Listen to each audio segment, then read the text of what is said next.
Hey guys, tonight we're going to step into a world of towering hair, powdered wigs, and a curious little timepiece that held it all together. Imagine you're trudging down a cobblestone street in late 18th century Paris. The air is thick with the scent of horse manure and cheap perfume. Vendors shout their wares, their voices a cacophony against the rumble of carriage wheels. You dodge a slop bucket thrown from an upper window, a beast alive and teeming, and you, a humble observer, are trying to make sense of the dizzying array of sights and sounds. You see a grand lady's sedan chair carried by two wary-looking servants, and a group of dandies preening on the corner, their lace cuffs spotless. It's a world that feels both impossibly alien and strangely familiar, a testament to the enduring rhythm of human society.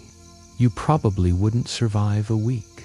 Honestly, the sanitation alone would finish you off. So, before you get comfortable, take a moment to like the video and subscribe, but only if you genuinely enjoy what I do here. And if you want to join our cozy little global community, post your location and local time in the comments. Now, dim the lights. Maybe turn on a fan for that soft background hum, and let's ease into tonight's journey together. You're walking past a hairdresser's shop, its window displaying an elaborate wig on a mannequin head, a cascade of curls and ribbons, a miniature sailing ship perched precariously atop it all. You can hear the chatter and the clinking of pins from inside. The hairdresser, or coiffeur, of this era wasn't just a simple barber. He was an artist, a sculptor, a social confidant, and an integral part of the machinery of high society. His hands held the power to elevate a client's status or doom them to a night of social obscurity. Think of it less as a haircut and more as a construction project, a skyscraper of hair, if you will, built on a foundation of pads, horsehair, and a metric ton of pomade. The sheer scale of these creations is mind-boggling. Some were so tall they had to stoop to fit through doorways, or ride on the floor of a carriage with their head sticking out the window. This mainstream historical fact that hairdos were often literal works of architecture gives you a glimpse into the bizarre priorities of the time. But here's a quirky tidbit for you to maintain these masterpieces. Many women slept on special pillows that had a hollowed-out area for their necks. The itch, the smell, the sheer logistical nightmare of it all. Historians still argue whether the lice problem in these elaborate hairdos was a widespread reality or a sensationalized myth. But you can bet that the upkeep was a full-time job. And at the heart of this frantic, fashion-obsessed world, a tiny, ticking device was quietly revolutionizing the hairdresser's craft and reputation. A small, round object tucked into a waistcoat pocket with a delicate chain draped across the chest, the pocket watch. It wasn't just for telling the time. It was a symbol, a tool, and a silent promise to the client. Without it, the entire precarious pyramid of high society might just come tumbling down.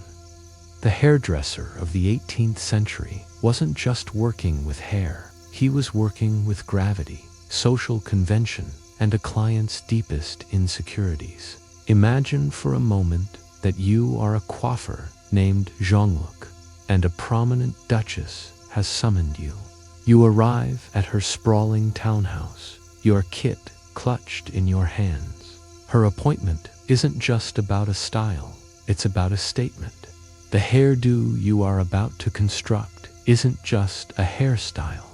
It's a social and political billboard. It tells everyone who sees her that she is wealthy enough to afford you. a specialist, and has the leisure time to spend hours in a chair. Her hair, your canvas, is a symbol of her place in the world. Your client, the Duchess, sits before you, her expression a mix of weary expectation and a simmering anxiety. Her simple, natural hair is about to be transformed into a monstrous confection.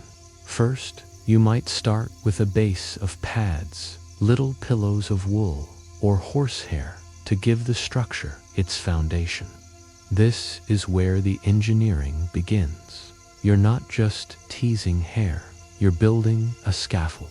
Meticulously place false hair, both human and animal, to create the necessary volume. This is a mainstream historical fact that often gets lost in the glossy images of the time. Much of the grand hair of the era was not the client's own. Think of it as the original hair extensions, but on a grand structural scale. Form that requires not just a steady hand, but an understanding of weight, balance, and architecture.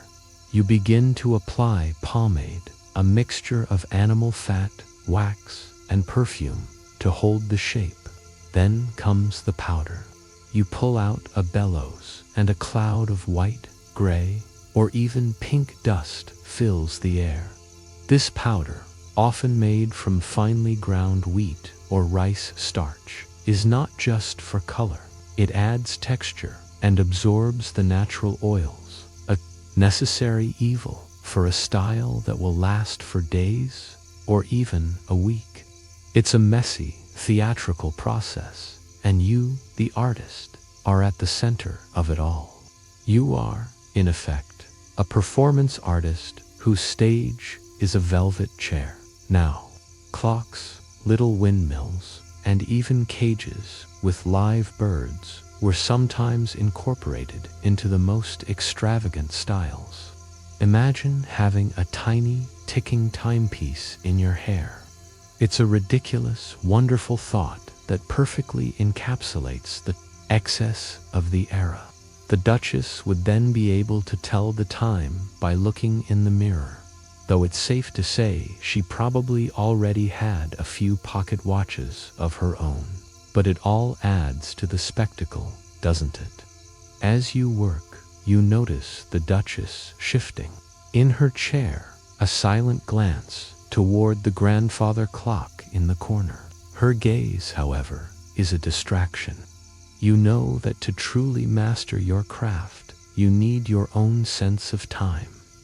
Historians still argue whether the most intricate of these styles, the ones that could take a whole day to complete, were ever truly functional, or if they were merely for a few moments of public display before being carefully disassembled.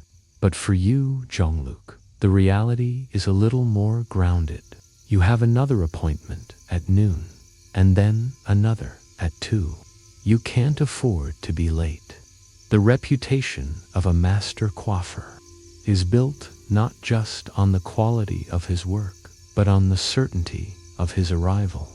You, as Jean-Luc, are acutely aware of the social calendar. It's a relentless, unforgiving master that dictates the rhythm of the city's elite. You know without a doubt that the Duchess has a morning tea with the Countess of Valois, followed by a midday promenade in the Tuileries garden, and then a grand ball at the Palais Royal that evening. Each event demands not just a new outfit, but often a new hairdo, or at the very least, a meticulous touch-up. Her social standing, and by extension, your professional reputation, hinges on her arrival at each of these functions exactly on time. Think of it like a carefully choreographed ballet, and you, the hairdresser, are responsible for the first act. If you are late, the entire production is thrown off. The tea cools, the promenade is missed, and the Duchess arrives at the ball, flustered and incomplete. You might as well have set her hair on fire. This is a mainstream historical fact that highlights the incredible pressure on these artisans. The aristocracy had a fixed and often public schedule. Their days were a series of social obligations, all starting at a specific hour. There was no "I'll be there sometime between 2 and 4. There was just 2 o'clock. This is where your pocket watch becomes more than a tool, it's a professional necessity. You might have left your last client's house at a frantic pace, your horse-drawn carriage rattling over the cobbles. But you know that you must arrive at the Duchess's door at precisely 10 a.m., not 10:05. 5 minutes late, and you've already lost a sliver of her trust. 10 minutes, and you might lose her business forever. You can practically hear the ticking of your watch in your ear, a relentless reminder of the stakes. Now, for a quirky little tidbit that adds to the pressure. Some of these social events, particularly the more exclusive ones, had a kind of implicit time limit. A grand ball, for instance, might be expected to start around 8 in the evening and wind down around midnight. If a woman's hair took 3 hours to construct, she needed to be in your chair by 5. But what if she's just finished a lengthy card game with the Baroness? You can't just barge in and demand she sit down, so you have to be ready and waiting, a silent, punctual shadow until she is ready for you. Historians still argue whether the most powerful hairdressers were able to dictate appointment times to their clients, or if they were always subservient to the whims of the aristocracy. My guess is it was a little of both. For you, though, the pressure is immense. You're constantly calculating travel time, construction time, and the inevitable delays that come with dealing with a client who might suddenly remember a letter she needs to write or a fitting she has to attend. You look at your watch, it's delicate, hands moving with a precise, almost hypnotic rhythm. The second hand sweeps around the face, a tiny, unstoppable force. You know that, to the Duchess, that little timepiece is a promise. It's the promise that you respect her time, her social calendar, and her place in the world. It's the promise that her hair will be perfect and she will be ready when the clock strikes 8. This is why you, a humble hairdresser, a man of scissors and combs, carry something as expensive and intricate as a pocket watch. It is the very engine of your professional existence. Your hands, Junglook, are a master sculptors, but your toolbox is far more extensive than just scissors and a comb. You reach into your satchel, a worn leather bag that has traveled countless cobbled streets, and begin to lay out your tools. There are the heated curling tongs, an instrument of torture and beauty, which you've already warmed over a small charcoal brazier. You have a variety of combs, from coarse to impossibly fine, each with a specific purpose. There are a dozen kinds of pins, some straight, some curved, some tiny, some enormous, all essential for pinning in the false hair and holding the structure together. And then there are the less obvious items. There's a pot of pomade, of lard and orange flower water, the very same stuff we were talking about earlier. There's a bellows for the powder, and a few small scented sachets to help cover up the scent of old fat and accumulated dust.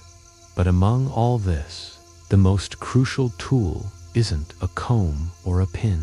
You pull it out, a weighty, smooth object on a delicate silver chain, your pocket watch. It sits in your palm, its brass and steel housing polished to a mirror finish. This is a mainstream historical fact that often gets overlooked, while the scissors and combs were the means of your trade. The pocket watch was its engine.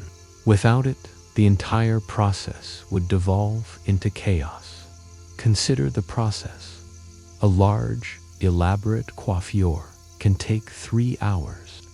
That's 3 hours of meticulous work, of teasing, pinning, and powdering. You need to know how much time you have, and you need to keep to it. Every minute you spend on one client is a minute you can't spend on the next.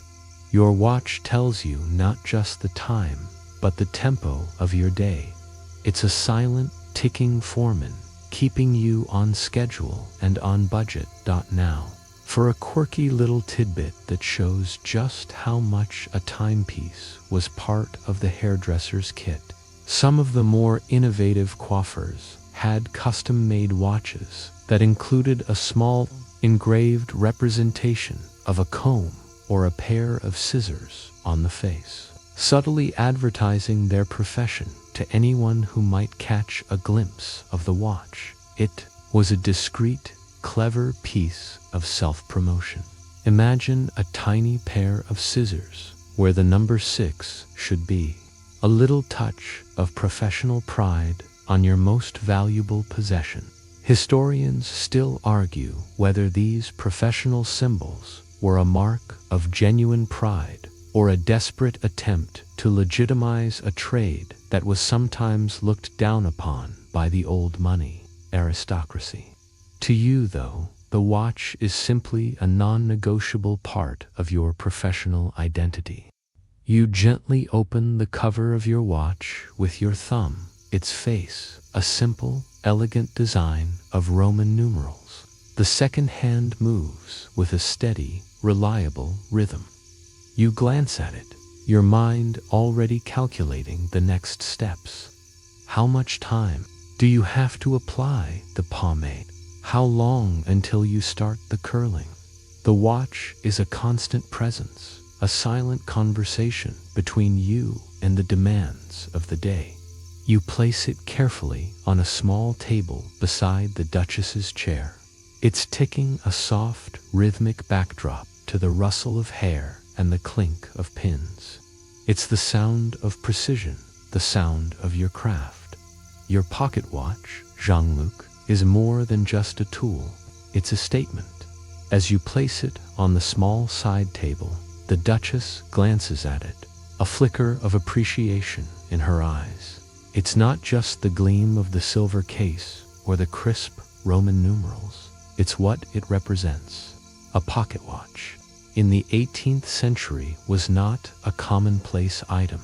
It was a marvel of miniature engineering, a luxury item that only the wealthy could afford. For you, a man who works with his hands, to own such a device speaks volumes about your standing, both professionally and socially.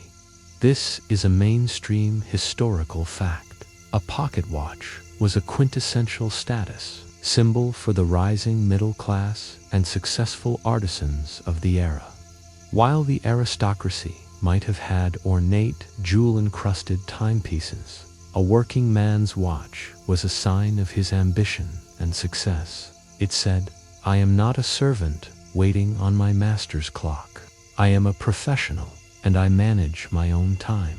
Your watch, with its solid, unassuming design, is a badge of honor. It tells the world that you are not just a simple barber, but a master craftsman whose time is valuable and whose services are in high demand. It's a silent, ticking testament to your success. Now, here's a quirky little tidbit that adds another layer to this. Some hairdressers, particularly those who served the most fashionable clientele, would have their pocket watches attached to a custom-made chain or chatelaine that was intricately designed to match the styles they were creating. Imagine a chain with tiny miniature combs, ribbons, or even little porcelain figures of a lady and a gentleman. It's a fantastic, slightly over-the-top way of personalizing a tool that was already a status symbol. It says, "I am not just a professional. I am a fashion professional." It's the kind of thing that makes you smile, isn't it? A little bit of flair in a very serious business. Historians still argue whether this personalization was a common practice or a rare, ostentatious display by a few, but the idea itself speaks to the pride these men took in their work.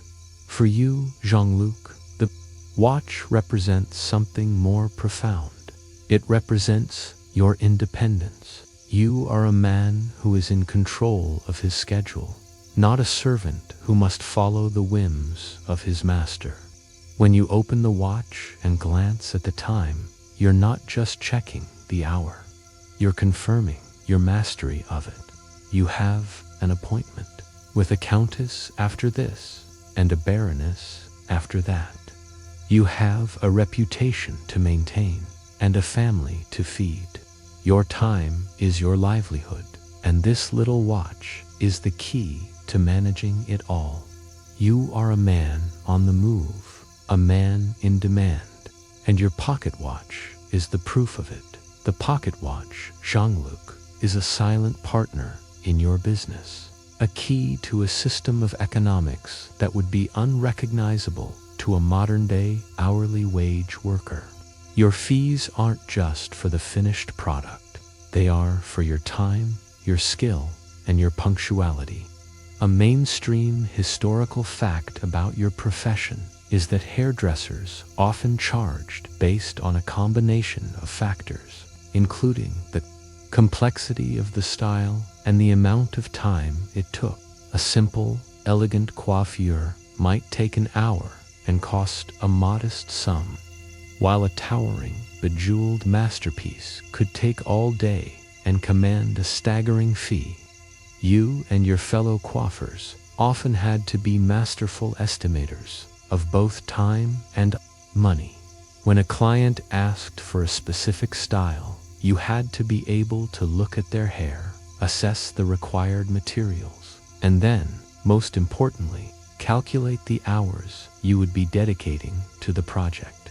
Your watch is the arbiter of this calculation.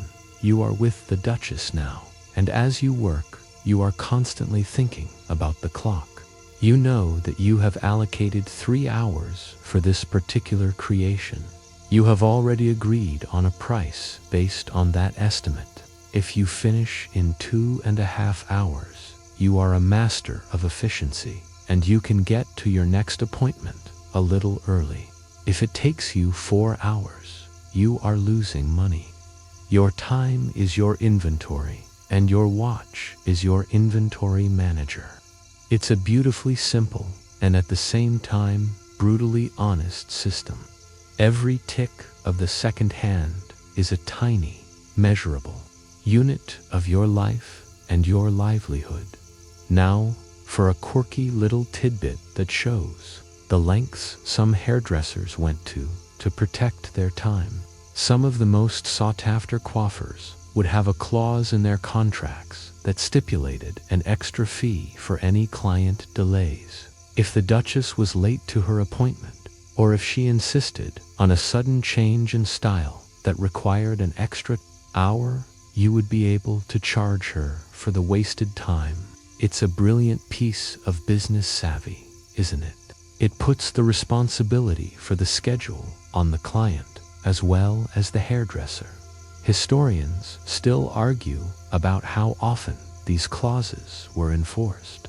Did a master hairdresser dare to charge a duchess for her tardiness? Probably not, but the fact that the clause existed at all speaks to the rising professionalism and self-worth of the trade.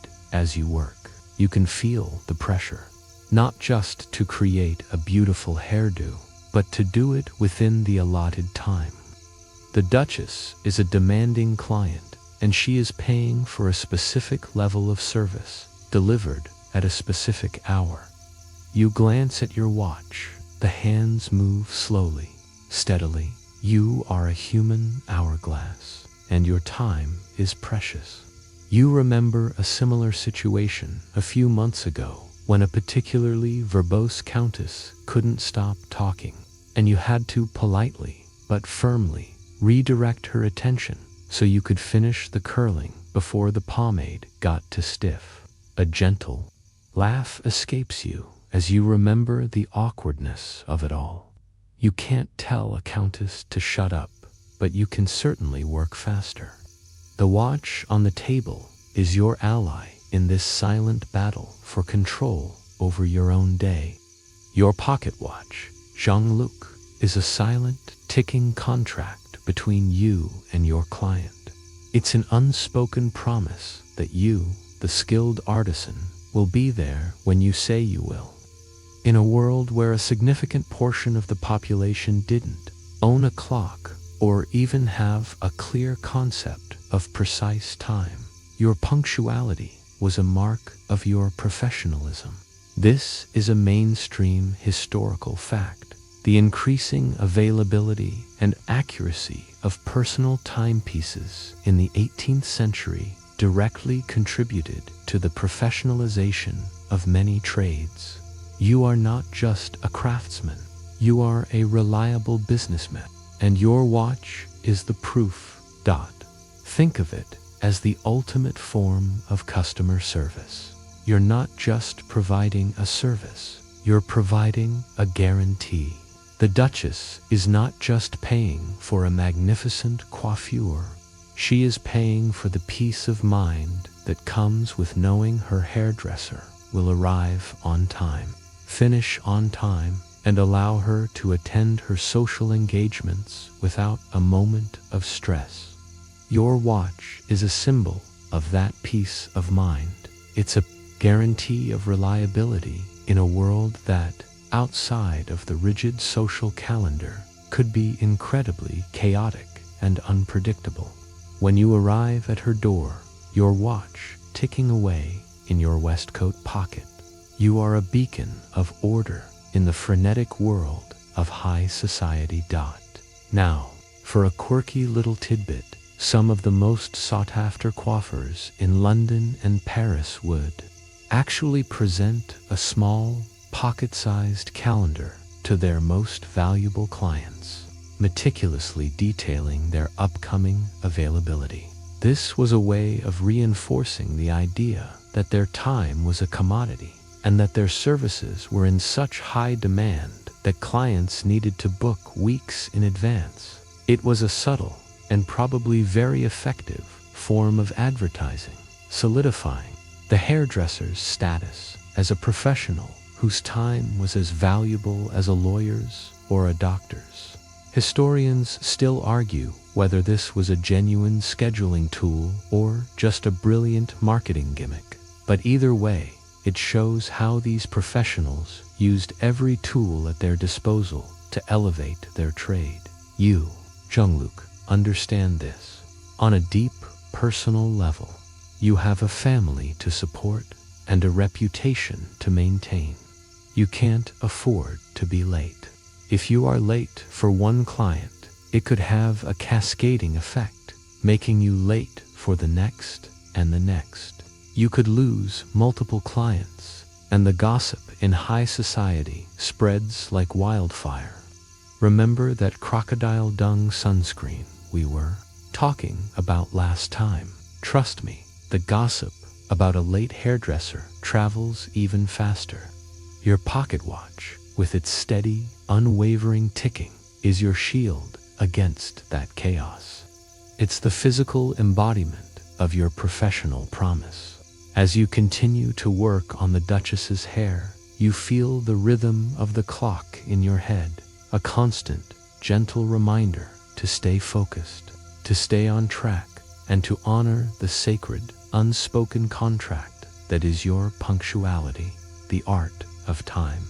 Management for an 18th century hairdresser like you, Jean-Luc, was a complex, meticulous dance.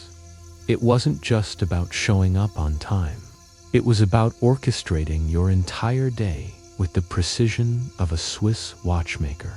A mainstream historical fact is that successful hairdressers often had a packed schedule, moving from one client to the next with little time for rest. You might have 3 or 4 house calls in a single afternoon, each one requiring a different level of skill and time. Your pocket watch, therefore, was your master schedule. It wasn't a casual glance, it was a constant internal monologue. Okay, I have 45 minutes to finish the curls. Then I need 20 minutes to apply the powder and ribbons. That leaves me 15 minutes to pack up my kit and 30 minutes to get across town to my next appointment. This kind of thinking was the core of your professional existence. You had to be a walking, talking algorithm of time. This constant mental calculation also extended to the work itself. When you are constructing a towering coiffure on the Duchess's head, you are also timing the various processes. The heated curling tongs, for example, had to be applied for a specific amount of time to get the perfect curl without scorching the hair. The pomade needed to be worked in while it was still warm and pliable. The powder had to be applied at just the right moment after the structure was complete, but before the final decorations were added. It's a series of timed steps, and a single mistake could ruin the entire effort. Your pocket watch, ticking on the table beside you, is a silent, gentle reminder to keep the pace, to stay focused, and to not get lost in the intricate details. It's a metronome for your hands.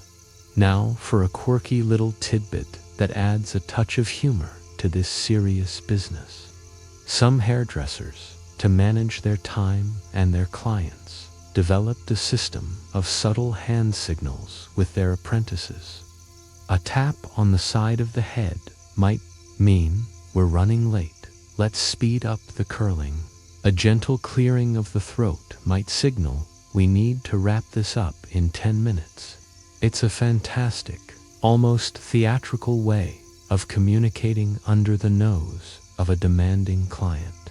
It's a bit like a covert operation, with you and your apprentice working in sync, a finely tuned machine of hair and time.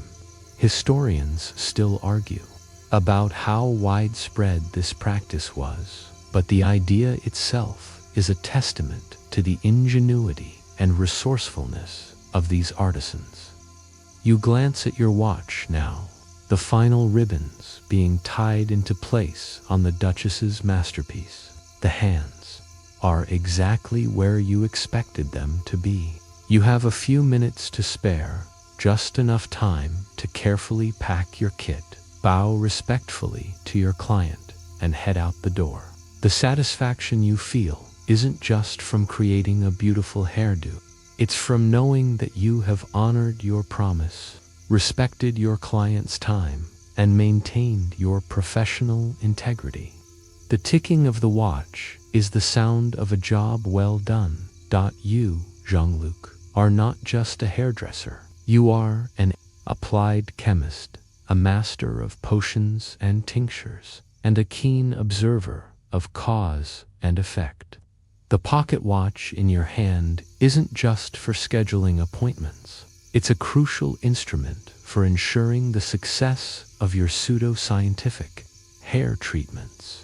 A mainstream historical fact is that 18th century hairdressing involved a surprisingly complex array of chemical processes. The dyes, the bleaches, and the setting lotions you use were all time-sensitive.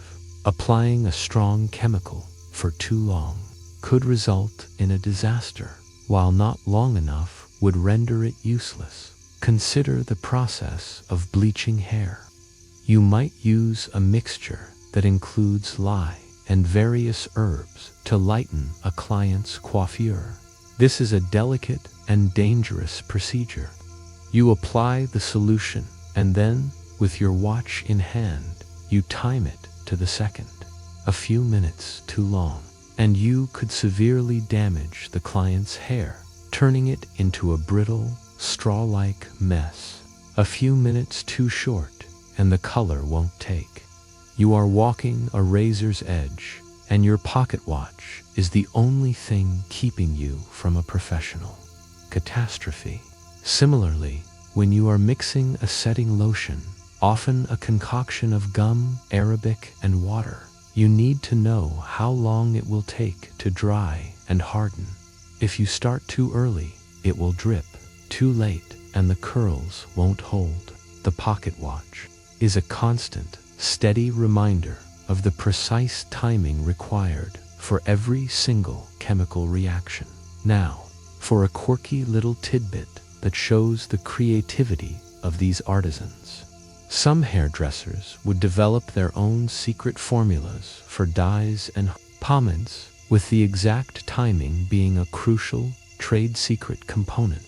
They might have a special recipe for a vibrant red dye, and the instructions would be written in code with a phrase like, "Let it set 4 sun crossings on a warm day," which you, the initiated, would know meant an hour.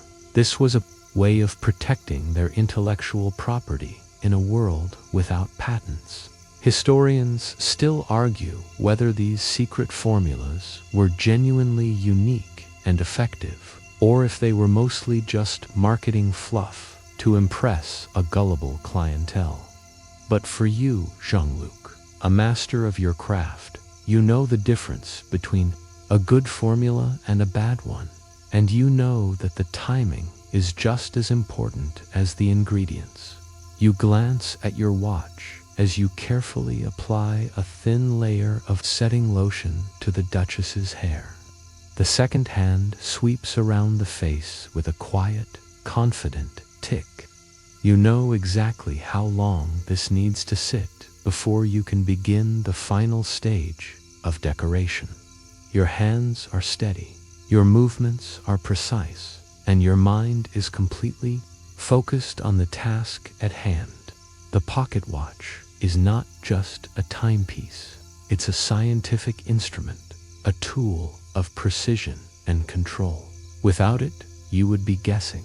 And in this line of work, guessing is the surest way to ruin a hairdo and a reputation. Your work as Jean-Luc, a master hairdresser, doesn't happen in a sterile, modern salon. It happens on the road, in the opulent and often chaotic homes of the Parisian elite. This is a mainstream historical fact. A significant portion of a successful coiffeur's day was spent traveling for house calls. You are a mobile artist, a walking business, and your pocket watch is your compass. The journey from the Duchesse's townhouse to the Countess of Valois' mansion is not a simple one. The streets are a labyrinth of horse-drawn carriages, vendors pushing their carts, and a bustling, unpredictable mob of people. You have a reputation to uphold, but the city itself seems determined to test your resolve. Your watch, tucked safely in your waistcoat, is your key to navigating this urban chaos. You know that it's a 30-minute carriage ride in ideal conditions, but you've also learned to account for unexpected delays, a public hanging that has drawn a crowd, a carriage breaking a wheel, or a sudden downpour that turns the unpaved streets into a river of mud. You check your watch, mentally adding an extra 15 minutes to your travel time, and then you set off. Your punctuality is a testament to your masterful understanding of the city's rhythms. To construct a magnificent hairdo without that watch, you would be lost, a tiny boat adrift in a sea of urban unpredictability. Now, for a quirky little tidbit that adds a touch of charm to this whole mobile operation, some of the most successful hairdressers would have a small, custom-made travel kit that was designed to be both functional and portable. These kits often included a special padded compartment for their pocket watch, ensuring that their most valuable tool wouldn't be damaged during a bumpy carriage ride. It was a clear sign that they recognized the importance of the watch, not just as a status symbol, but as a critical piece of their professional equipment. Historians still argue whether this was a common practice or a sign of an obsessive personality, but the idea itself speaks to the meticulous nature of these artisans. As you sit in your carriage, rattling over the cobblestones, you take a moment to peer out the window, a fleeting thought of the chaos outside giving you a quiet chuckle. You're a professional in a world of amateurs, and your pocket watch is the symbol of your mastery. It's a promise to yourself that you will not be late, that you will not be undone by the city. You arrive at the Countess's mansion precisely on time. The footman who greets you with his crisply ironed uniform nods respectfully. He doesn't need to ask if you're on time. Your reputation precedes you. You pull out your watch and check it one last time before entering the grand home. It's ticking a final, calming note before you dive back into the frantic world of high society hair. As you, Jean-Luc, move from one grand house to the next, your pocket watch isn't just a tool for timekeeping. It's a silent key that unlocks the inner sanctums of power. This is a mainstream historical fact that highlights the incredible and sometimes overlooked social mobility of the era. Hairdressers had a unique and privileged position. While a footman or a chambermaid might overhear a snippet of conversation, you are a confidant. As you work on the Duchess's hair, you are close enough to hear her innermost thoughts, her anxieties about a suitor, or her frustrations with a political rival. You are a repository of secrets, a silent witness to the drama of high society. Your punctuality, guaranteed by that ticking watch, gives you a unique kind of social power. When a client knows you will arrive on time and finish on time, they trust you with their schedule, and by extension, with their peace of mind. This trust often spills over into other areas. They might ask your opinion on a dress, a new perfume, or even a political matter. You are not a peer, but you are a respected professional, and your insights are valued. The pocket watch, therefore, is not just a tool. It's a symbol of the trust and respect you have earned. You are a professional, and professionals are privy to things that others are not. Now, for a quirky little tidbit that shows just how much power these hairdressers could wield. A well-placed hairdresser could be a source of intelligence for political factions.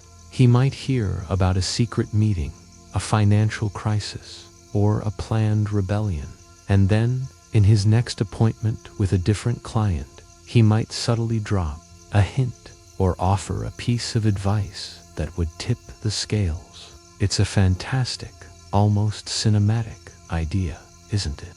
The hairdresser as a spy, the silent partner in a game of political intrigue. Historians still argue whether this was a common occurrence or a romanticized myth, but the idea itself speaks to the immense social power that these artisans held. You, as a master of your craft, have access to a world that is closed to almost everyone else. You are finishing the Countess's hair now, a simple but elegant style that has taken you an hour.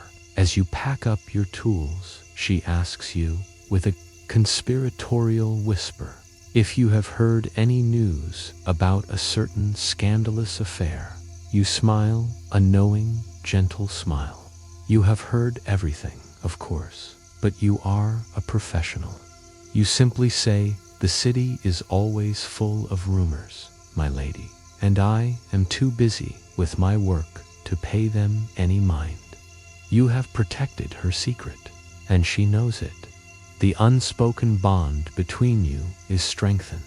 You leave her home, your watch ticking away in your pocket, and you are not just a hairdresser.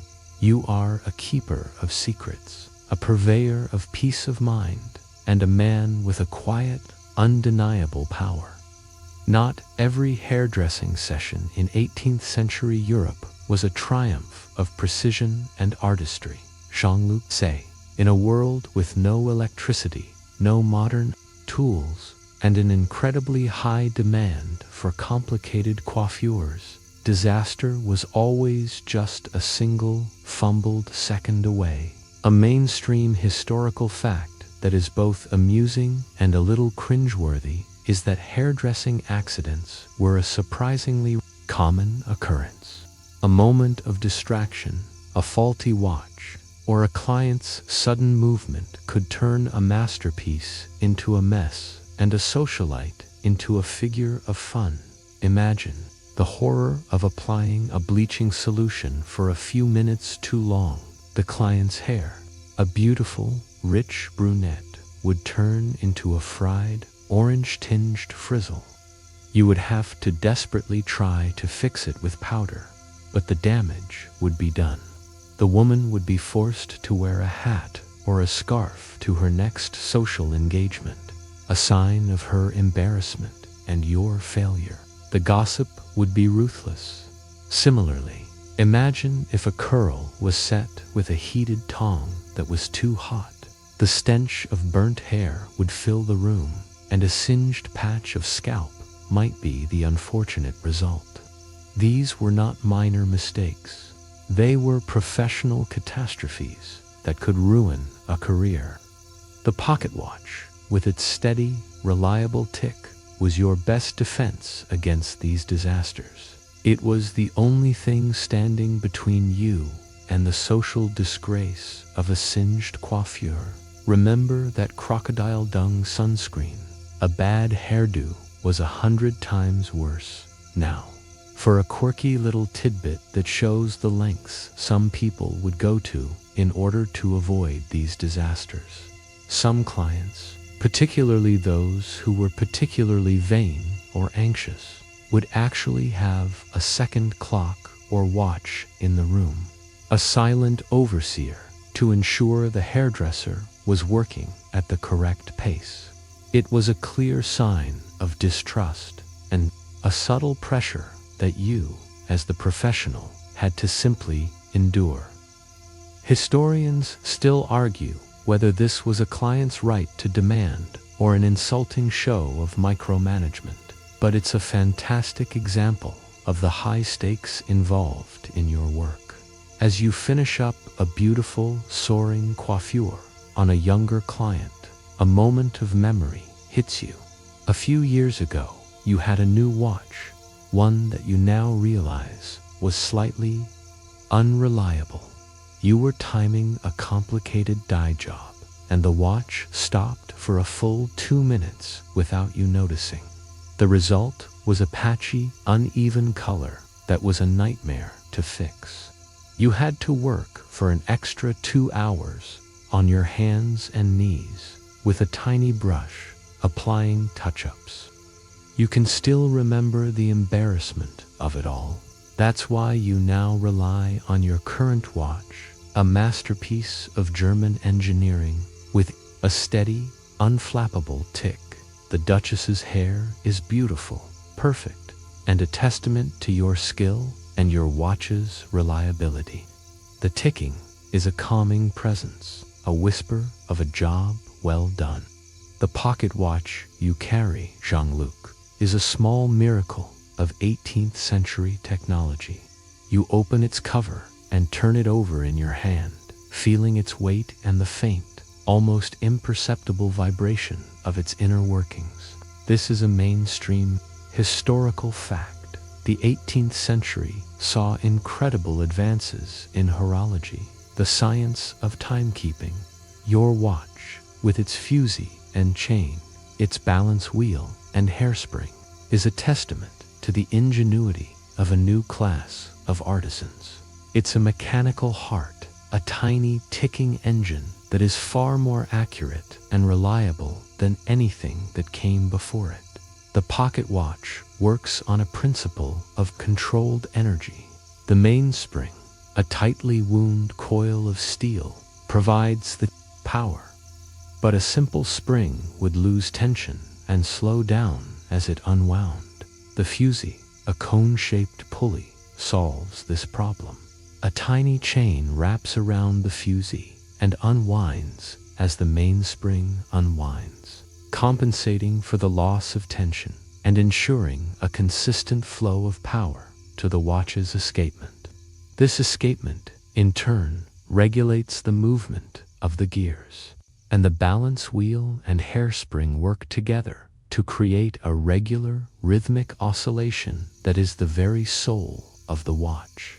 It is an astonishingly complex system, all contained within a case the size of a teacup saucer. You, a man who works with hair and pomade, are carrying a miniature testament to the scientific and engineering prowess of your era. Now, for a quirky little tidbit that shows the human touch behind this machine, many of the finest watchmakers in Switzerland and Germany would include a tiny, hidden inscription inside the case, a message to the owner or a small symbol of their pride. You might open up your watch to wind it and see a tiny engraved star or the initials of the master. Watchmaker. It's a beautiful, secret little detail that connects you to the artisan who created your most valuable tool. Historians still argue whether these were personal marks or a form of brand advertising, but to you, it's a quiet conversation between two craftsmen, one who worked with metal and gears, and one who works with hair and pins. You carefully wind the watch, feeling the satisfying resistance of the mainspring. The sound of its ticking is a small, perfect symphony of gears and springs. It's the sound of precision, of reliability, of the future. It's the sound of a promise kept. Your pocket watch is more than a tool. It's a partner in your craft, a silent ally in your fight against chaos. It's a masterpiece of engineering that allows you to be a masterpiece of hairdressing. And as you prepare for your next appointment, you know that the ticking of that little machine is the rhythm of your success, the journey of the hairdresser. Jean-Luc, from a simple barber to a respected professional, is a fascinating case study in the evolution of labor and social status. This is a mainstream historical fact. The rise of a professional class of hairdressers was inextricably linked to the availability of new tools and technologies, with the pocket watch being a key example. The barber of the previous century was a jack of all trades, pulling teeth, performing minor surgeries, and cutting hair.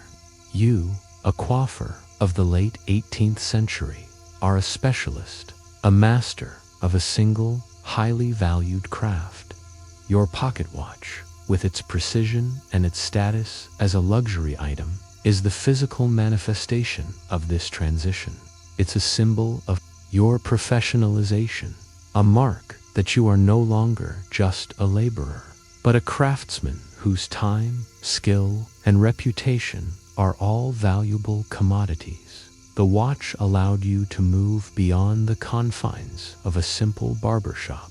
It gave you the freedom to travel, to manage multiple clients, and to build a reputation based on reliability and precision.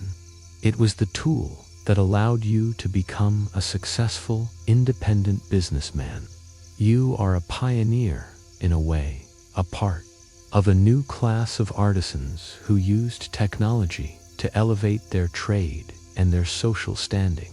The ticking of your watch is the sound of this transformation, a gentle but relentless march forward into a new era of professionalism and specialization. Now, for a quirky little tidbit that shows how seriously some people took this transition. Some of the most prestigious hairdressing academies of the time, in places like Paris and London, would actually have a ceremony where a master coiffeur would present his most promising apprentice with a new pocket watch upon their graduation. It was a symbolic gesture, a passing of the torch from one generation of professionals to the next. The watch was not just a gift, it was a promise, a burden, and a badge of honor all at once. Historians still argue whether this was a widespread tradition or a romanticized ideal. But the idea itself speaks to the profound importance of this little machine in the life of a hairdresser. You, Jean-Luc, can feel the weight of this legacy. You look at your apprentice, a young man named Etienne, who is diligently cleaning your combs. He is still learning, still finding his way in this complex world. You know that one day you will pass your own pocket watch down to him, or perhaps he will buy his own. But either way, the ritual will be the same. The watch is a contract, a promise to be punctual, reliable, and professional. It is the heart of the craft, and the ticking of its gears is the sound of the future. You smile to yourself, a quiet satisfaction in your work and your place in the world.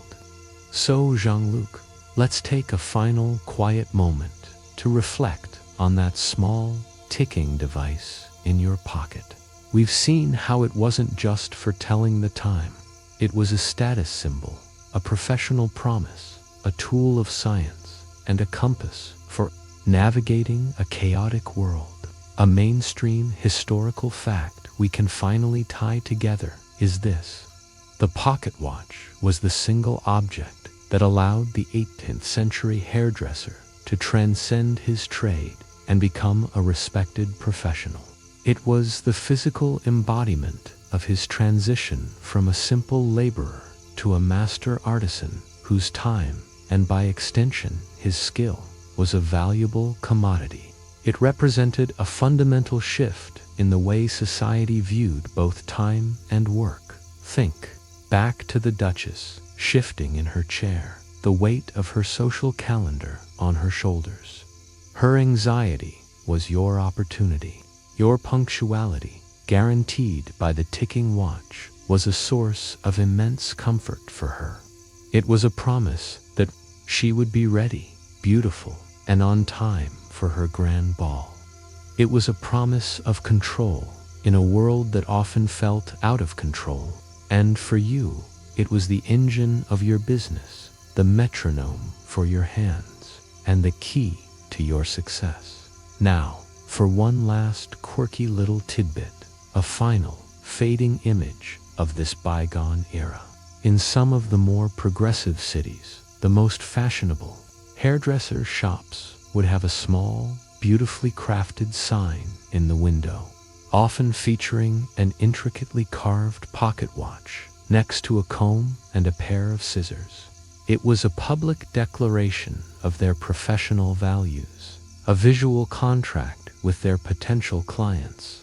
It said, "We are masters of time and masters of our craft." Historians still argue about whether these signs were a common sight or a rare piece of clever marketing, but they perfectly capture the spirit of this moment in history. You, Jean-Luc, are a master of time. You are a master of hair. Your pocket watch, a silent, ticking heart in your waistcoat pocket, is the proof of both. It is a legacy you carry with pride. It is a symbol of a world that valued precision, craftsmanship, and the quiet, steady rhythm of a job well done. The ticking of the watch is fading now, its sound growing softer as we step away from this bustling, vibrant world. The Duchess is at her ball, her hair a magnificent testament to your skill. And you, with your tools packed and your day complete, are ready for a well-earned rest. The noise of the city is fading. The clatter of the carriages, the shouts of the vendors, the soft chatter of the ladies and gentlemen. Your pocket watch has been put away for the night. It's ticking a final, gentle rhythm in the quiet darkness. You can almost feel the softness of a pillow against your head, a quietness settling over you like a warm blanket. The elaborate coiffures, the frantic appointments, the careful timing of the chemical processes, they all drift away like a cloud of white powder in the breeze. The city outside is sleeping now, and so, for a moment, is the history within it. The ticking is gone, replaced by a soft, humming silence, a quiet reassurance that all is well and all is done. You are safe, you are warm, and the day's journey is complete. Let the images fade, the sounds soften, and the quiet stillness of the night take hold. The past can wait until tomorrow. For now, it's time to rest.